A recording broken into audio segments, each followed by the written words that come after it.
Hi everyone. Let us start the discussion for PIB press news release for 22 October 2021. आज total 35 के plus PIB press news release है जिनमें से हम कुछ इंपॉर्टेंट वंस को डिस्कस करेंगे। सबसे पहले पीएम जो है 23 अक्टूबर को आत्मनिर्भर भारत स्वयं पूर्ण गोवा प्रोग्राम के जो बेनिफिशियरीज और स्टेक होल्डर्स हैं उनके साथ इंटरेक्ट करेंगे। ये स्वयं पूर्ण गोवा प्रोग्राम क्या है? इसके अंदर में स्टेट गवर्नमेंट एक ऑफिशियल को अपॉइंट करती है एज स्वयं पूर्ण मित्रा, जो लोकल लेवल पे जाके लोकल्स के साथ इंटरेक्ट करता है एंड कंसर्न्ड डिपार्टमेंट्स के साथ कनेक्ट करके जिन स्कीम के बेनिफिट्स उन लोगों को लोकल लेवल पे नहीं मिल रहे हैं उन बेनिफिट्स को अवेल कराने में हेल्प करता है। So this is a good scheme initiative for making aware about the schemes and welfare projects of the government for to the people. Then उसके बाद ministry of agriculture and farmers welfare, यहाँ पे एक webinar हुआ है women in agri startups creating value with supply chain management. ये webinar जो है ये बेसिकली एग्रीकल्चरल सेक्टर में वुमेन स्टार्टअप्स को, वुमेन लेड स्टार्टअप्स या वुमेन एंटरप्रेन्योरशिप को प्रमोट करने के लिए ये वेबिनार हुआ था।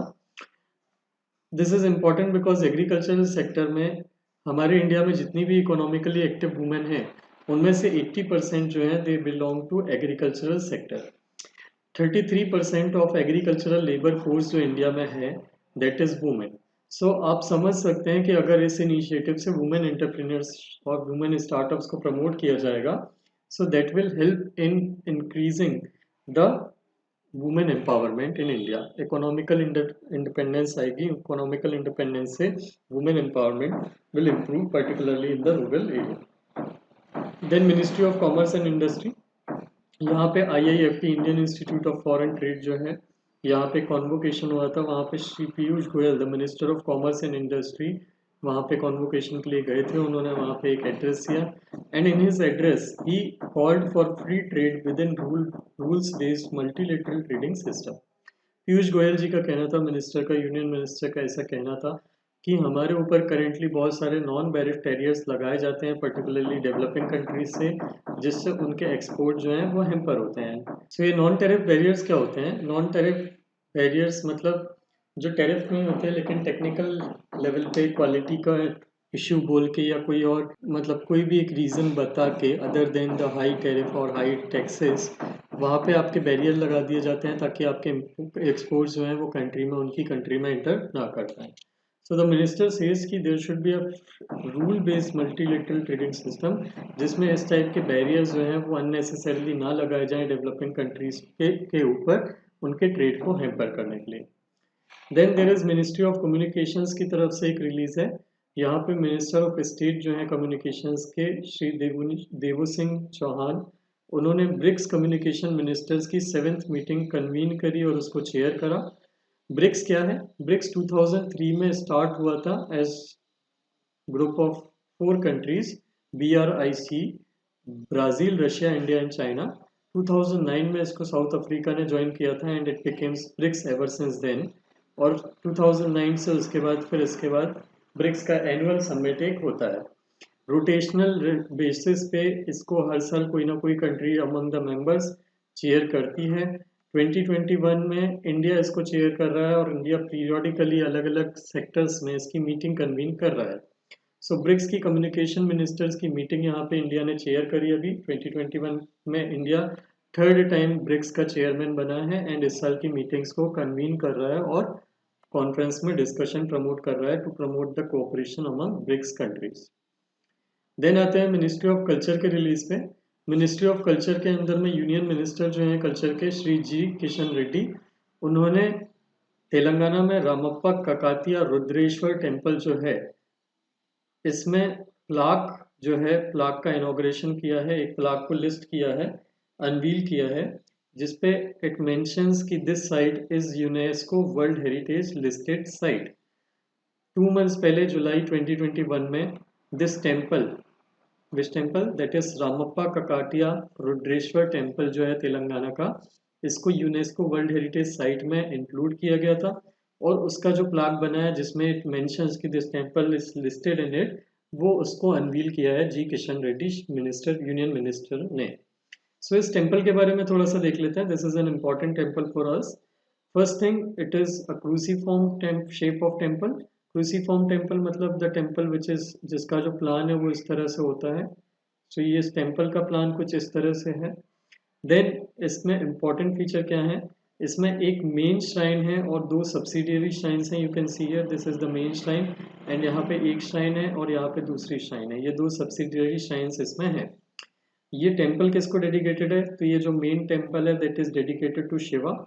ये जो सब्सिडियरी श्राइन है ये नियरली कोलैप्स हो गई है, नियरली डिग्रेड हो गई है। जो मेन श्राइन है वही प्रॉपर स्ट्रक्चर में अपने काफी कुछ बची हुई है एंड तक। ये किसने बनवाया था, ये 1213 AD में किंग गणपति देव ने बनाया था, who belonged to Kakatiya dynasty which used to rule in this Deccan region in this 12th to 14th century. Kakatiyas जो थे इनकी कैपिटल जो थी वारंगल में थी, इसलिए ये जो टेम्पल है ये वारंगल के पास में है।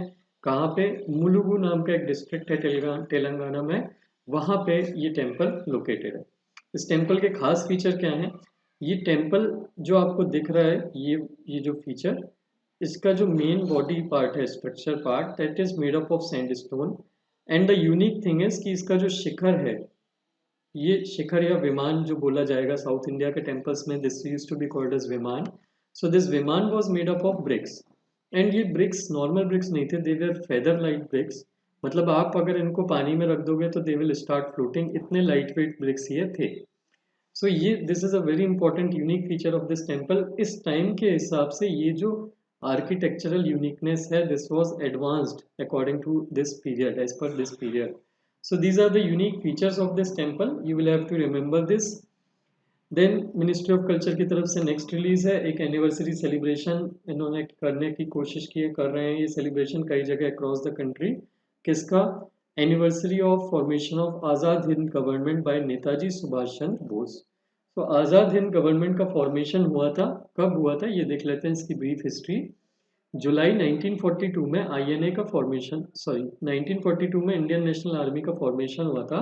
But by December, due to some internal conflict between the members of the Indian national army who made it, ये लीडर्स के बीच में ये जो है डिसबैंड हो गई थी। 21 अक्टूबर जुलाई 1943 में सुभाष चंद्र बोस ने इंडियन नेशनल आर्मी को सिंगापुर में रिवाइव करा था। 21 अक्टूबर 1943 को उन्होंने provisional government of federation of India declare कर दी थी, which he called it as government in exile of India. Singapore में ये गवर्नमेंट एस्टेब्लिश हुई थी, इसमें 11 मिनिस्टर्स थे और उसके बाद इन्होंने इंडिया बर्मा जापानीज मिलिट्री के साथ मिलके ब्रिटिशर्स पे अटैक करने की कोशिश करी थी। And Moirang which is a place in Manipur, वहाँ पे फर्स्ट इंडियन फ्लैग जो है इंडियन आर्मी ने इंडियन सॉइल पे, इंडियन नेशनल आर्मी ने इंडियन सॉइल पे होस्ट करा था on 14 April 1944। So this date 21 October which was just 2 days back, this date is the anniversary of the formation of Azad Hind government, जिसका celebration ministry of culture ने across the country कुछ events करके किया। Then we move on to our next release, that is ministry of defence. Ministry of defence ने US के साथ कुछ agreement contract कर रहे हैं for procurement of some small arms for Indian army. Then DRDO ने high speed expendable aerial target Abhyas, इसका test किया है, सक्सेसफुली फ्लाइट टेस्ट किया है। ये क्या है ये देख लेते हैं। ये बेसिकली अभ्यास इज अ डिवाइस जिसको ये एयर में फायर करते हैं, एयर में इसको लॉन्च करते हैं एंड ये हाई स्पीड पे मूव करता है। एंड हमने जो भी मिसाइल टेस्ट करी है डीआरडीओ ने, जैसे अग्नि पृथ्वी या कोई भी मिसाइल जिसको हम टेस्ट करना चाहते हैं कि वो एरियल टारगेट को एक्यूरेटली अचीव या अटैक कर सकती हैं कि नहीं, तो ये एरियल टारगेट पे ये मिसाइल हम टेस्ट करते हैं। तो this device which is basically released in atmosphere, released in the air for the testing of missile accuracy, इसका नाम है high speed expendable aerial target, जिसका नाम है अभ्यास। ये किसने डेवलप करी है, डीआरडीओ ने। Then admiral sir Tony Radakin, who is the first sea lord and chief of naval staff, ये इंडिया को विजिट कर रहे हैं। यूके के जो चीफ ऑफ नेवल स्टाफ हैं एडमिरल सर टोनी रैडकिन, ये इंडिया को अभी विजिट कर रहे हैं। This is important because India और यूके के बीच में स्ट्रेटेजिक पार्टनरशिप है 2004 से, जिसके अंदर में we are trying to increase our defence and security cooperation also to counter any kind of activities which are against national interest. So this visit is important for both bilateral relation between India and UK. Then Minister of Environment, Forest and Climate Change, यहाँ पे again कल की तरह कल हमने देखा था Shri Bhupendra Yadav minister of environment, इन्होंने स्टेटमेंट दिया था। आज फिर इन्होंने एक स्टेटमेंट दिया है कि COP26 should be the corp of action and implementation. 21 अक्टूबर 2021 के वीडियो में वी डिस्कस्ड कि कॉप क्या है, कॉन्फ्रेंस ऑफ पार्टीज क्या है, UNFCCC क्या है। So please refer that video of 21 October 2021 PIB release, जहाँ पे आपको इसका बैकग्राउंड थोड़ा सा मिल जाएगा। एंड इसमें ये जो 26 कॉप होने वाली है यूके और इटली में 1 to 12 नवंबर तक, उसमें भूपेंद्र यादव has said कि there should be some kind of action all the countries must take collectively to fight with climate change. Then आते हैं ministry of fisheries animal husbandry and dairying में। यहाँ पे डिपार्टमेंट ऑफ फिशरीज जो है इन्होंने एक वेबिनार अरेंज किया, ऑर्गेनाइज किया, जिसका नाम था fish for health and fish for wealth as part of Azadi ka Amrit Mahotsav. So ये fish for health and fish for wealth क्या है? बेसिकली फिश जो है कई जगह कंज्यूम की जाती है इंडिया में, and it is considered rich in protein and other nutrients. And apart from it ये हमारे फिशरीज सेक्टर जो है ये बहुत बड़े एम्प्लॉयमेंट को, बहुत सारे लोगों के एम्प्लॉयमेंट को across the coastal region support करता है फिशरमैन की। सो यहाँ पे डिपार्टमेंट ऑफ फिशरीज ने एक डिस्कशन अरेंज किया था, ऑनलाइन डिस्कशन, जिसमें ये डिस्कस करना था कि कैसे फिश का consumption for the purposes of good health and fish का पर्पस फिशरीज का प्रमोशन करा जा सकता है for the promotion of livelihood, employment and creation of wealth, including increase in export of fisheries from India to the outside world. So इसके लिए हमारी एक स्कीम है जिसके बारे में आपको थोड़ा सा पढ़ना है। प्रधानमंत्री मत्स्य संपदा योजना, मत्स्य संपदा योजना, ये आपको इसके बारे में थोड़ा सा ब्रीफ देखना है कि what is this scheme and what is the goal of this scheme. It is basically aimed at improving the fisheries sector and make India an export country of fisheries and value-added products related to fisheries. Then Ministry of Information and Broadcasting, यहाँ पे एक important release है। Martin Scorsese, who is an American film director, and Esteban Szabo, who is an Hungarian film director, इनको international film festival of India जो गोवा में होने वाला है इस मंथ, उसमें Satyajit Ray lifetime achievement award for cinema दिया जाएगा। ये क्या है? ये this is the award which has been instituted for first time in India since this year. ये पहला अवार्ड है जो अवार्ड किया जाएगा, मतलब ये फर्स्ट टाइम है ये जब अवार्ड किया जाएगा। This is a newly instituted award.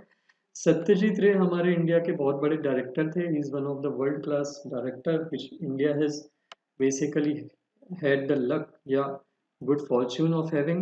He has produced brilliant works in cinematography and Indian cinematography. So इनकी इस साल 2021 में 100th बर्थ एनिवर्सरी है। सो उसके लिए minister of information and broadcasting ने एक नया अवार्ड बनाया है विच विल बी गिवन, जिनके फर्स्ट रेसिपिएंट होंगे ये दो फिल्म डायरेक्टर्स। सो ये आपको यहाँ पे याद रखना है। Then ministry of new and renewable energy, इनके अंदर में एक रिलीज है। हमने 2 डेज पहले डिस्कस किया था कि इंटरनेशनल सोलर अलायंस का 4th असेंबली जो है वो अभी चल रहा है, वर्चुअल अलायंस 18 to 21 अक्टूबर तक वो था। सो यहाँ पे ये क्लोजिंग जो हुई है उसकी एक प्रॉमिस के साथ हुई है कि हम मतलब वर्ल्ड वाइड कंट्रीज जो हैं, ग्लोबली कंट्रीज जो हैं, ये फिलेंथ्रोपिक ऑर्गेनाइजेशंस का, फाउंडेशंस का जो एनवायरनमेंट की फील्ड में काम कर रही हैं, इनकी हेल्प से $1 ट्रिलियन जो है इनका रिसोर्स का, इतनी मनी का मोबिलाइजेशन करेंगे to increase the solar investment, to increase the investment in solar sector across the world by the year 2030। So this is an important again promise from international solar alliance. Then आते हैं ministry of petroleum and natural gas पे। यहाँ पे इनके जो minister हैं इन्होंने ये बोला है कि cost of energy, he is given an statement that the cost of energy should not be allowed to outstrip the paying capacity of consuming nations. आपको पता होगा हमारा जो चीफली क्रूड ऑयल इंपोर्ट होता है वो ओपेक कंट्रीज से आता है। Oil and petroleum producing country. So ये जो है, ये ओपेक कंट्रीज जो हैं, ये मिड ईस्ट की कंट्रीज हैं जिनसे हम सबसे ज़्यादा पेट्रोलियम एंड ऑयल खरीदते हैं, and they basically control on how much oil and crude oil and other minerals related to it should be produced so as to control their prices. Primarily crude oil. Crude oil कितना produce करना है जिससे उसकी price एक level पे maintain रहे, and currently they are cutting short the production of crude oil so as to increase the demand and subsequently increase the price of crude oil. अब इससे प्रॉब्लम क्या हो रही है, इंडिया में आपको पता होगा हमारे यहाँ ऑलरेडी कई जगह पे 110 का मार्क ब्रीच कर चुका है पेट्रोल का प्राइस, एंड ये जो पेट्रोल का प्राइस ब्रीच हो रहा है उससे इन्फ्लेशन आ रहा है, and that is worrisome for India. इससे इंडिया का इम्पोर्ट बिल भी बढ़ रहा है क्योंकि crude oil is one of the chief constituent of our import. So ये जो प्रॉब्लम आ रही है उसको सॉल्व करने के लिए, उसके लिए minister is given a call कि ये जो नेशंस हैं, ओपेक कंट्रीज हैं, oil and petroleum energy countries, producing countries, so basically they should keep in mind कि इनके जो प्राइसेस हैं, इनके जो कॉस्ट ऑफ एनर्जी है, मतलब इनकी जो सेलिंग प्राइस है, ये इतनी नहीं होना चाहिए कि ये जो कंज्यूमर कंट्रीज हैं जो इनसे खरीदती हैं उनके ऊपर इम्पैक्ट आए इन्फ्लेशन का। He has given another call to the global sector, to the countries in this sector. वो क्या है, उन्होंने ये जो कंपनीज हैं, फॉरेन कंपनीज हैं जो ऑयल एंड गैस सेक्टर में प्रोडक्शन एंड सप्लाई का काम करती हैं, बड़ी कॉरपोरेशन, उनको भी एक इनविटेशन सा कॉल दिया है एक इनविटेशन का कि you people should come and see the prospect, explore the prospect of increasing the production of oil and gas in our country. This you should do so that हमारे यहाँ अभी जो अनएक्सप्लोर्ड रीजन्स हैं जहाँ से हम पेट्रोल और oil, crude oil produce कर सकते हैं, primarily crude oil, natural gas produce कर सकते हैं, वो हम डिस्कवर कर पाएँ और हमारा खुद का प्रोडक्शन बढ़े। और जब हमारा खुद का प्रोडक्शन बढ़े तो हमारी इन कंट्रीज़ पे, ओपेक कंट्रीज़ पे डिपेंडेंसी कम हो और हमारे क्रूड ऑयल और पेट्रोल के प्राइसेस कम हो जाएं। Then the next release relates to a right to use sharing agreement between two entities, that is Numaligarh Refineries Limited and Indradhanush Gas Grid Limited. So this is an important initiative.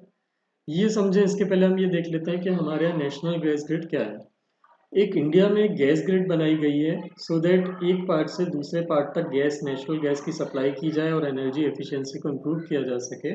But you can see here कि north east में अभी ये connectivity बहुत penetrate नहीं हुई है, gas की pipeline बहुत ज़्यादा स्प्रेड नहीं हुई है, ठीक है। सो नुमालीगढ़ रिफाइनरी लिमिटेड क्या है, नुमालीगढ़ इज़ अ प्लेस इन असम जो गुवाहाटी से थोड़ा सा पास में, this is Guwahati and this is Numaligarh. तो ये यहाँ से गुवाहाटी से पास में आगे जाके Numaligarh refinery which is one of the oldest oil refinery in India, यहाँ पे नॉर्थ ईस्ट में काफ़ी सारा क्रूड ऑयल रिफाइन होके और फिर पेट्रोल और डीजल और कैरोसिन वगैरह बन के कंज्यूमशन के लिए डिस्ट्रीब्यूट होता है, and even across the border Myanmar में भी सप्लाई किया जाता है। सो ये Numaligarh, this is Numaligarh, this is Guwahati. एक पाइपलाइन जो है, ये जो नुमालीगढ़ रिफाइनरी लिमिटेड जो है, ये एक पाइपलाइन डाल रहा है क्रूड ऑयल की, कहाँ से कहाँ तक, ये पारादीप से लेके, यहाँ पारादीप पोर्ट उड़ीसा में है, पारादीप पोर्ट से लेके यहाँ तक नुमालीगढ़ तक एक पाइपलाइन डाल रहा है। तो ये अब इनके लिए हो क्या रहा था, गुवाहाटी से नुमालीगढ़ जो है, this is Guwahati, this is Numaligarh and this is Paradip. So Paradip से गुवाहाटी नुमालीगढ़ तक की लाइट जो है, ये क्रूड ऑयल की लाइन डालना है नुमालीगढ़ रिफाइनरी लिमिटेड NRL को। At the same time, there is one more organization before we understand, हम ये organization देख लेते हैं, that is IGGL, Indradhanush gas grid limited. So Indradhanush gas grid limited क्या है, it is a joint venture of 5 entities, 5 public sector companies, IOCL, ONGC, GAIL, OIL, Oil India Limited and NRL, that is Numaligarh Refinery Limited itself. So ये 5 entities ने मिलकर ये IGGL बनाया है। ये IGGL special purpose vehicle है जिसका काम है ये नॉर्थ ईस्ट में जो पाइपलाइन है गैस तक की, इसको यहाँ नॉर्थ ईस्ट में गैस पाइपलाइन को एक्सपांड करना, सो दैट ये जो नॉर्थ ईस्ट का जो रीजन है, ये one gas one grid one country, मतलब one country one grid, national grid gas grid जो है उससे कनेक्ट ये हो जाए। सो इसके लिए IGGL इज वर्किंग हेयर। अब आईजीजीएल को जो काम मिला है नेशनल गैस ग्रिड को एक्सपांड करने का कंट्री की, वो स्टार्ट होता है गुवाहाटी से। मतलब उसको गुवाहाटी से जितनी भी मेजर सिटीज हैं नॉर्थ ईस्ट की कैपिटल सिटीज या बड़े टाउन, उसको गैस की ग्रिड से कनेक्ट करना है। सो एनआरएल ने इसके साथ एक एग्रीमेंट किया है। बेसिकली अगर एनआरएल और आईजीजीएल अलग अलग काम करेंगे तो गुवाहाटी से नुमालीगढ़ तक के बीच में डबल लाइन डालनी पड़ेगी दोनों को अलग अलग। So what Numaligarh and IGGL has done, they have done an agreement जिसके अंदर में आईजीजीएल जो है नुमालीगढ़ के साथ रिसोर्सेज शेयर करेगी। मतलब अलग अलग लैंड एक्विजिशन नहीं करेंगे, दोनों एक ही स्पेस खोदेंगे, एक ही स्पेस में पाइपलाइन डालेंगे और पाइपलाइन डालने के बाद दो पाइपलाइन डल जाएगी और उसका मेंटेनेंस और जो भी में उसमें कॉस्ट शेयरिंग है पाइपलाइन डालने से लेके सब कुछ, वो एनआरएल और आईजीजीएल जो है आपस में शेयर कर देंगे। So this is a very good initiative to improve the efficiency of putting up a pipeline in a region. Then आते हैं मिनिस्ट्री ऑफ पावर के रिलीज पे। पावर मिनिस्टर जो है उन्होंने एनर्जी स्टेट्स को एक अपील करी है कि वो अपने अपने स्टेट्स में एनर्जी एफिशिएंसी इंप्रूव करने के लिए एक्शन लें, और उसके लिए उन्होंने सजेशन दिया है कि हर स्टेट अपना एक dedicated energy efficiency institute setup करे on lines of bureau of energy efficiency which works at union level to improve the energy efficiency across the country. Then आते हैं मिनिस्ट्री ऑफ रूरल डेवलपमेंट। यहाँ पे एक बहुत important release है। 152 Saksham centres have been launched in a week as part of Amrit Mahotsav. Saksham centre क्या है? Centre for financial literacy and service delivery. ये Saksham centre have been launched under Deendayal Antyodaya Yojana national rural livelihood mission which is a scheme under ministry of rural development. तो ये जो सक्षम centre है ये क्यों लॉन्च करे गए हैं? ये Saksham center will serve as one stop solution for SHG financing needs. Self help group को जो भी फाइनेंशियल नीड्स लगती हैं और फाइनेंशियल लिटरेसी से रिलेटेड जो भी इश्यूज होते हैं उसको सॉल्व करने के लिए ये सक्षम सेंटर्स काम करेंगे। देन आते हैं सेकेंड लास्ट लॉन्च पे, रिलीज पे, that is ministry of steel. Ministry of steel के अंदर में यूनियन मिनिस्ट्री ने PLI scheme for speciality steel notify करी है, गाइडलाइंस उसकी जो है वो रिलीज करी है। पीएलआई स्कीम क्या है? Production linked interest scheme, sorry incentive scheme, production linked incentive scheme, जिसमें कंपनीज जितना प्रोडक्शन बढ़ाएंगी उनको उतना ज़्यादा इंसेंटिव मिलेगा to promote the manufacturing in the country and increase the export. तो ये पीएलआई स्कीम कई सेक्टर्स के लिए अलग अलग टाइम पे रिलीज हुई है। इसमें से एक जो है वो स्पेशलिटी स्टील का प्रोडक्शन बढ़ाने के लिए है, विच वॉज लॉन्च्ड इन 29 जुलाई 2021। इसकी इम्प्लीमेंटेशन और एग्जीक्यूशन की जो गाइडलाइन है, रूल्स हैं जो कि कैसे ये इम्प्लीमेंट होगी, वो गाइडलाइंस कैबिनेट ने अप्रूव कर दी हैं और कल वो रिलीज हुई हैं। तो ये स्पेशलिटी स्टील क्या होता है ये हमको पता होना चाहिए। Speciality steel is nothing but a normal finished steel जो होता है, रॉ स्टील को जो फिनिशिंग करने के बाद उसमें जो वैल्यू एडिशन किया जाता है by coating it by some material और chemical plating, heat treatment etcetera, ताकि वो हाई वैल्यू एडेड स्टील में कन्वर्ट हो जाए, इसको स्पेशलिटी स्टील बोलते हैं। तो स्पेशलिटी स्टील के अंदर में 5 कैटेगरीज हैं जो पीएलआई स्कीम के अंदर में कवर हैं। ये बेसिकली डिफेंस, ये जो हाई वैल्यू एडेड स्टील है ये defence, space, power, automobile sector, specialise capital goods बनाने में यूज होता है। 5 कैटेगरीज जो है स्पेशलिटी स्टील की पीएलआई स्कीम के अंदर में वो कौन कौन से यूज हैं? कोटेड और plated steel products, high strength wear resistant steel, specialty rails, alloy steel products, and steel wires and electrical steels. So these 5 categories of specialty steels have been approved for PLI scheme of specialty steel. Then आते हैं ministry of textile के release पे। Ministry of textile ने 7 mega integrated textile region and apparel park setup करने के लिए notification release किया है। इसका शॉर्ट में पीएम मित्रा पार्क्स बोला जाता है, that is mega integrated textile region and apparel. So ये पीएम मित्रा स्कीम क्या है? ये पीएम मित्रा स्कीम जो है या पीएम मित्रा पार्क जो है ये 2021 मतलब इस साल के बजट में अनाउंस किए गए थे। इसका एम क्या है? ये एक इंटीग्रेटेड टेक्सटाइल वैल्यू चेन बनाना चाहता है। मतलब एक एरिया 1000 एकड़ से प्लस का एक एरिया वहाँ पे डेवलप करना चाहता है इस मेगा पार्क के अंदर में एज अ टेक्सटाइल पार्क कई अलग अलग जगह पे। जहाँ पे A to Z सारे काम टेक्सटाइल से रिलेटेड होंगे, जैसे spinning, weaving, processing, dyeing, printing, garment manufacturing, सब कुछ एक ही लोकेशन पे होगा। इससे एडवांटेज क्या होगा? एक तो कॉमन इंफ्रास्ट्रक्चर रहेगा, तो कॉस्ट ऑफ प्रोडक्शन कम हो जाएगी। दूसरा, लॉजिस्टिक कॉस्ट जो है इंडस्ट्री के वो रिड्यूस हो जाएंगे, तो इससे जो है प्रोडक्ट्स जो हैं वो कंपैरेटिवली चीप हो जाएंगे। प्रोडक्ट्स चीप होंगे तो उनकी एक्सपोर्ट जो है वो इंक्रीज होगी। It is intended to generate 1 lakh direct and 2 lakh indirect employment per park. So this is a very important initiative. इसके अंदर में यूनियन गवर्नमेंट ने स्टेट गवर्नमेंट से प्रपोजल मांगे हैं कि we are going to help set up 7 mega integrated textile parks across the country.